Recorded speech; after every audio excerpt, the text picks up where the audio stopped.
Саламатсыңар балдар, бизге бүгүнкү тажрыйба жасаганга бир мындай кашык,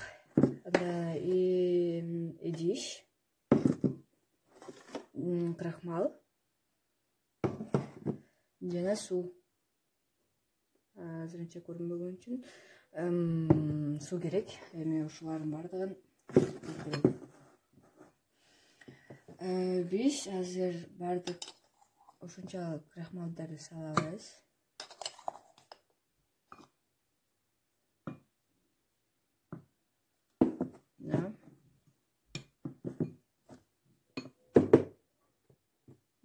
Üstüne su koyarız.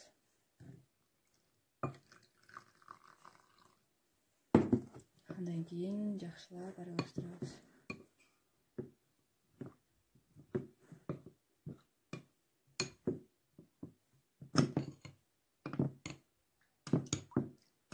Крахмалыбыз жетпей калган үчүн же суу көп болуп кетти, ошондуктан биз дагы крахмал кошобуз. Тема боюнча түшүндүрүп кетейин. Анда эмесе Ньютонская жидкость бул суюктук. Анын жүрүшүндө илешкектүүлүгү ылдамдык градиентине көз каранды. Адатта мындай суюктуктар өтө гетерогендүү жана комплекстүү мейкиндик структураларынан түзгөн ири молекулалардан турат.